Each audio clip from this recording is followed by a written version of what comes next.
Okay, it's going to be a review of Survivor Series War Games 2024. I got to say, really, really good show. Possibly, I would say the pay-per-view of the year for WWE besides WrestleMania. I think that's fair. It hasn't been a spectacular year for the premium live events, compared to last year. So I would definitely say this was a really, really good, probably great show. I definitely think there's some stuff on the show that some people are going to gripe about. There was definitely some weak links in the women's match. I think there were moments in the men's War Games match that, some people are going to kind of, bicker about. I mean, it was a long ass match. They almost went an hour for the men's War Games match. But, the middle of the card was really, really good. I would definitely say, the best matches of the night ended up being the championship matches. So, but yeah, man, I would definitely recommend checking out the show. I wouldn't say it was a complete home run. It's not going to be as memorable as last year's show. But yeah, easily the second best premium live event besides, WrestleMania. I'm just going to classify WrestleMania as a 2-night event. All right, the women's War Games match. You got Rhea Ripley, Bianca Belair, Naomi, Io Sky, and Bayley taking on the Judgment Day, the new Judgment Day of Liv Morgan and Raquel Rodriguez, Nia Jax, Tiffany Stratton, and Candice LeRae. All right, so with this women's War Games match, I would definitely say, not as good as last year's, but, I thought it was better than the first one from 2022. You saw a lot of familiar stuff, with Io Sky. Io Sky actually busted out that moonsault where she puts the trash can over her head. Her and Tiffany Stratton had a simultaneous, dive off the top of the cage. That was probably the highlight of the match from a crowd reaction standpoint. But, all right, so the main gripe, I think, with this women's War Games match, the babyface team is straight. I don't think you had any weak links. Shout out to Bayley. She wrestled the whole match. The problem is she started off against Nia Jax. When Nia Jax came out, like it got like bad heat. I think a lot of it just had to do with you knew she was going to be in there the whole match. And I just don't think a lot of the fans really wanted to see her. I think Liv kind of got a negative reaction. Even Raquel Rodriguez, I just thought they got kind of bad heat here. I think Tiffany was the only bright spot on the heel team. Even Candice, it was pretty much a nonchalant reaction, when she fought her way out of the cage. So, but other than that, I think Rhea's, big performance at the end, I thought that came off great. The beginning of this thing with Naomi and, Bayley, going up against, Nia. This isn't going to be everyone's cup of tea. They did some stuff with like a toilet seat, and then there was some like Rikishi references. So, Cole got a kick out of it. I don't know how it's going to sit with everybody else, but bottom line is, I think, besides the Io Sky stuff, with Tiffany Stratton, Rhea Ripley really stole the show. And I want to shout out the teasing of the cash-in. I thought the teasing of the cash-in was actually pretty cool, but Raquel actually stopped Tiffany from doing it, and then Io Sky just took out the fire extinguisher, and that kind of axed the whole thing. But I thought it was a creative spot. It kind of woke the crowd up, to be honest with you. But the Rhea Ripley stuff with Liv Morgan was pretty damn cool. Liv actually got the upper hand with a baseball bat, and they were just going to town on Rhea while they were just strapping her up. So, but ultimately, I thought Rhea really saved the match. But before even Rhea came out there was some incredible, sequences. But when Rhea came out, I thought it kind of transformed the atmosphere, and there was an awesome ending with the riptide, to Liv Morgan through the table. So if you're a Liv Morgan hater, you'll love the ending here. But it's a mixed bag. I just think the teams, were a little bit uneven. The heel team, just bore the shit out of me, throughout times. But it's a solid match, though. It's definitely a solid match. It's not great. I thought last year's women's match was great. This was just okay. I mean, it was good. It's not as awful as sitting through a Royal Rumble, obviously, for the women, but it was a solid opener, man. It definitely had some good highlights. All right, next up for the United States Championship, we got LA Knight taking on Shinsuke Nakamura. Probably the weakest match of the night. Good match for Nakamura, though. He's got new theme music. It's a new presentation of him. It feels like, probably the first time you're getting to see Nakamura, since Vince has, departed from the WWE.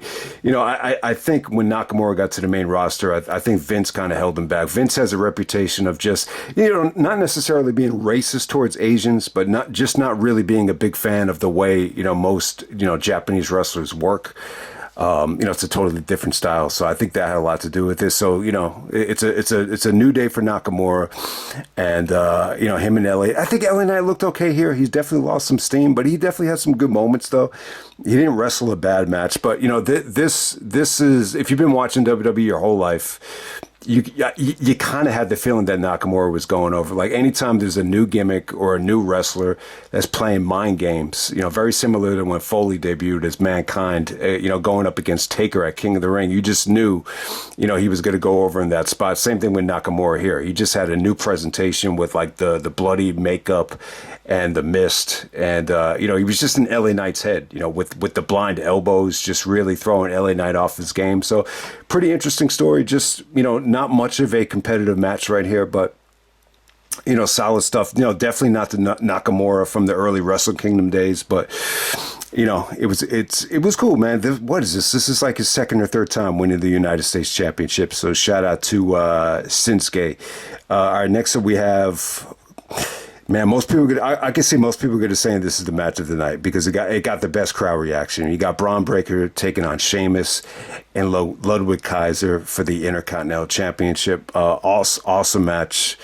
Crowd was incredible here. The Bron Breakker was over like a star here. This is the biggest and best night of his career. It's probably not the best match Bron Breakker's ever had. He's had some really good NXT matches. There's even a triple threat with Dragunov from Halloween Havoc that, you might be able to argue that's just as good as this, maybe even better. But from a crowd reaction standpoint, it's the highlight, I think, of Bron Breakker's career. I mean, he looked awesome out there.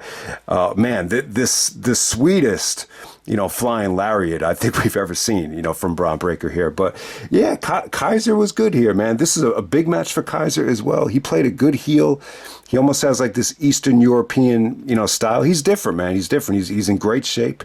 He really picked his spots. There was some beautiful, just saving, the pinfalls by with Kaiser taking the referee out. After Sheamus hit the bro kick, that was one of the highlights of the match. Crowd was going crazy. They didn't see that coming. But I'll tell you, man, Breakker's spears just looked incredible here, man. There was an awesome chair spot where Sheamus gets out of the way and Bron actually hits the chair. Oh, man. And then you had, Sheamus just throwing some stiff ass knees. I mean, the finish was just super explosive. I mean, just the way Bron is hitting these spears, it almost puts like Goldberg spears to shame. So, man, this dude, I mean, Breakker, I mean, we've talked about him for years now. We've been talking about him for, 2 or 3 years, even going back to the NXT days. But he really is like a combination of an athletic version of Scott Steiner. And then you mix it in with the, ferocity of Goldberg's execution on the spears. It's a scary combination, man. He's technically a heel, but he was treated like a babyface. And it's weird, man, because I can't say that this is a Canadian crowd that naturally is gravitating towards the heels like they did 20 years ago. It's not exactly the same type of fan base. But dope match right there, man. Sheamus was the most over guy in the match, man. They love Sheamus. So, he really came to play as well. So awesome triple threat match. It's not my personal pick for match of the night, but I could see most guys picking that as match of the night because of the crowd reaction. All right, next up for the world title, we got Gunther taking on Damien Priest. Incredible match right here. Okay, so let me say this. I could see some mixed feelings on the match. I know what people are going to use against this. I think, it's not going to appeal to everybody. That most people did not come to see this match. And, it definitely was a slow burn. It took a while to get going, but from a wrestling standpoint, from an execution standpoint, from the selling to, the way it was worked, it was a beautiful match. Just awesome stuff. I'm so, man, I tell you, man, I love it when guys prove me wrong, man. And I've really come around on Priest, just his attitude and his documentary really has like sit with me. I find myself just kind of reflecting and thinking about, some of the stuff that I learned in the documentary, and then when you just mix it in with this new presentation, he's just naturally, a better babyface in my opinion, and they're still trying to get him over. Like they're still trying to work him, out of the Judgment Day heel, faction. We're still a ways away, but I thought he was great here. Him and Gunther just had a war right here. The work over Priest's shoulder, it's not going to be like the most entertaining match in the world, but I just think the selling and just the way it was done was just beautifully executed. And even when the crowd was kind of just not into it, I thought Priest really worked the crowd quite well. Just by his movements, just by his comeback, he was basically giving, knife edge slaps, to Gunther's chest, and Gunther basically started bleeding from the chest. So yeah, very stiff from both guys. Just incredible selling, incredible near falls, and just the way Damien was just, selling just the simplest stuff was giving him, trouble. Just going for a pinfall was, it was putting him in a lot of pain because, when you're selling a broken shoulder or any sort of physical harm, like just picking up a bottle of water is painful. And he sold it with the way he was, not even able to execute a pinfall, and how he just like collapsed anytime he was doing the razor's edge. So, but hey, there was a really interesting spot though. So he's selling like one injured shoulder, and then he takes like a bump off the top of the turnbuckle, and there's like a "you fucked up" chant, which should not have happened because clearly it wasn't a botch, but they sold it like he injured the other shoulder. And then, Damien tells the referee, he's like, just give me a minute. And then he goes to talk to Gunther. And then all of a sudden, Balor comes out and hits him with the double stomp or the coup de grace. So it was clearly that wasn't a botch, but it kind of came off like a botch though. But it was cool. I think Balor's interference here, it didn't take away from the match like it did at SummerSlam. It actually added to it. And, they deserve to have a much bigger match than the bullshit that they just had at Bad Blood. So, yeah, good match. Gunther, puts Priest away with the headlock. He just kind of passes out. Too much damage to the injured shoulder. But these guys worked a beautiful match. This is not going to be for everybody though. This is really top level. Just pro wrestling right here. But am I going to say that this is like a WWE style match with a ton of fan interaction? No, it's not really that. But it was beautifully worked though. I really, really enjoyed it. I think this was much better than their SummerSlam match. All right, we're going to move on. We got the Roman Reigns and the Usos teaming up with Sami Zayn and CM Punk to take on the new bloodline of Solo, Jacob, Tama Tonga, Tonga Loa, and then you got Bronson Reed out there. Okay, so let me just touch on some of the most interesting things. The most interesting part of this match, man, and I'll tell you, this is some of the best, just interactions while the guys are like in the cage, just waiting to come out. Just the way Solo, I got to give Solo credit, not the most skilled wrestler in the world, but he really reminded me like of Draymond Green, not the most skilled, but in terms of being a conductor, an orchestrator, or a director, I thought he did a good job. Just the way he was keeping guys from going out there and he's directing, for example, Jacob Fatu to go in there, because, the Usos have the upper hand. I love that stuff. That was like some of the best stuff of the match. And then obviously the Roman and Punk tension was beautiful. It was great. And then Punk basically forces himself into the match after, Roman wanted Sammy to go in first. And then Punk actually stops Roman from coming in, and he comes in before Roman. So Roman actually comes out last. But, Punk and Roman, lots of tension throughout this whole thing. But ultimately,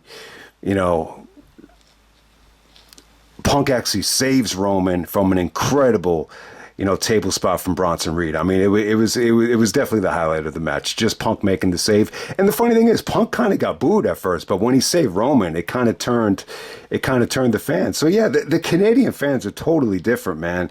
They were really pro Roman. I mean, think about all those years where Punk was burying Roman on Colt Cabana's podcast, and I got to say, for the most part, I mean, I would have never thought you would see something like this with Punk taking the back seat, to Roman. But obviously the Paul Heyman stuff, it was a beautiful way, to put Punk in this match, just by the way it was done. I think it definitely made sense, for Punk to be in this match, to get his revenge on the guys that took Heyman out. So, I will say this. Let me go back to Punk first. So when Punk came out, I definitely think they put him in a bad spot when he was about to come into the cage.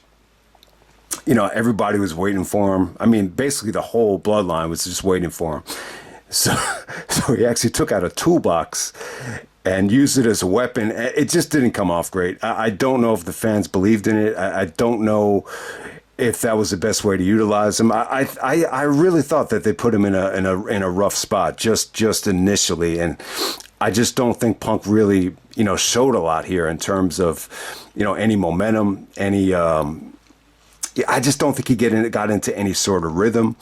But from a personality standpoint, I think I would give Punk like an A+. I thought he showed great tension. All the little things I think really were the most valuable tonight. I just can't say Punk looked incredibly explosive. I don't think he got hurt, but yeah, I mean, just a lot of brawling from him, a lot of, welcome to Chicago's, but no, it's tough. It's a tough match, especially when the ring, at that time, the ring is filled with guys. It's just tough. I mean, the one guy that I think did get hurt was Jacob Fatu. He was going for, that springboard, I don't know what it is. It's like a Phoenix splash, almost like a Phoenix splash. And, one of them, it looked like he blew out his knee, but hopefully he's okay, man. But yeah, man, I thought the Usos put on a good showing here. Sammy wasn't as involved in the, from a storyline standpoint as the first War Games match in 2022. But, you know what to expect from Sammy. It was cool to see Sammy and Punk, on the same team. I don't think they ever got to touch each other, during the El Generico days. So that was cool for me. Jay started off this thing with, it was Tamatonga. Tamatonga is crazy. Like Cole did a really good job, putting over Tamatonga as just like some psycho. But yeah, Bronson was dope as hell. I mean, the fact that he was able to, do that splash. He obviously Punk saved Roman, but it was pretty cool. So when Roman came out, Solo had the, the cage locked, so he couldn't get in the cage, so he had to climb over the top of it. I thought Roman was going to, jump off the top of the cage, but, eventually he just got in there, but just punching guys off. Eventually he did do a little bit of a high spot, but it wasn't off the top of the cage though. But it was pretty cool. I mean, the Usos, Jimmy Uso had an awesome table spot to, to take out Fatu, which was huge because I think the story of this match was if you could take out Fatu, you had a chance because he was by far like the most, intimidating worker I think out there. I think Solo did a good job though. From a wrestling standpoint, besides the Samoan spike, there's really not much to talk about from him. But I think in terms of leadership, in terms of just mic skills, I think he had a good showing tonight. So yeah, man, I guess that's pretty much it. So Roman gets the pinfall on Solo, but there's a ton of super kicks. There's a go to sleep from Punk. There's a Yakuza on Sammy, and they finally defeat the evil Solo Sikoa. So, yeah, man, I mean, it's pretty much what I expected. I don't think this really means that, Solo is not the tribal chief anymore. But, let's be realistic, man. Solo's a hell of a talent. There's a lot to like about him. But, I mean, do you realistically see him, main eventing WrestleMania? I just can't see it. There's so much competition. There's so many guys. There's so much money at stake. But, that doesn't mean that Solo can't be, on the WrestleMania card or be a valuable commodity in WWE, especially on SmackDown. They're still gonna dominate that show. But, moving into WrestleMania season, they really need to separate, Roman and Punk away from these guys. So great tension there, but it doesn't seem like Roman and Punk are going to be feuding heading into WrestleMania. I would seriously doubt it. It feels like this was just like a one-time thing. The thing that really surprised me, I mean, no Rock. You didn't get the Rock showing up in Vancouver. I thought that might have been a possibility. I didn't think it was going to happen, but the thing that surprised me was Seth Rollins, man. Seth Rollins. I thought this would have been I thought it made all the sense in the world for Seth to really attack Punk because they really wanted him to be on this team. So, there's probably a better way to do it, though. I mean, that would have been tough. That would have been tough to execute that. So, I thought Seth might have been involved somehow because he was heavily recruited in the storyline. So, but hey, man, we move forward to Saturday night's main event. You're going to be getting Cody and Kevin Owens. So, I think it kind of, when I look back on it now, I think it kind of makes sense. I think they wanted to give Cody and Kevin, a main event platform. I don't think, it's such a good feud. I don't think they wanted it to get overshadowed by anything on this show. But yeah, awesome show, man. I would definitely say these last three matches, they all hit the 4-star level for me. They all delivered. If I was going to pick one match of the night, it'd be Gunther and Damien Priest. I think most guys would pick the triple threat, but the best storyline stuff definitely came in the men's War Games match. But I'll just end it right there, man. That's Survivor Series War Games 2024. Definitely, besides WrestleMania, I would say the pay-per-view of the year. But for as good as it was, though, I think, last year's War Games show, it still left you with, more of a wow factor, more of a, that I don't know if that show is ever going to be duplicated. I think last year's show is going to, go down in history as one of the best pay-per-views ever. So it's tough to follow what happened last year, especially now when you're putting Punk in the ring. It's a little bit of a different story, but I think Punk looked good though for the most part. I just think that, booking wise, I think they put him in some tough spots, and I think War Games is tough. Triple H will be the first one to tell you, even in the press conference, that it's extremely difficult to keep the fans engaged the whole time and to develop any sort of rhythm, especially when you get in there late. Jay was the first one in there, so obviously he probably looked the most impressive in terms of anybody getting into an actual rhythm. But I think Roman looked awesome though. I'll just end it with that. I think he's come a long way, since Punk buried him on that podcast with Colt Cabana. I mean, he definitely has. He looked like the man tonight. So I'll just end it right there. That's Survivor Series, and I'm out.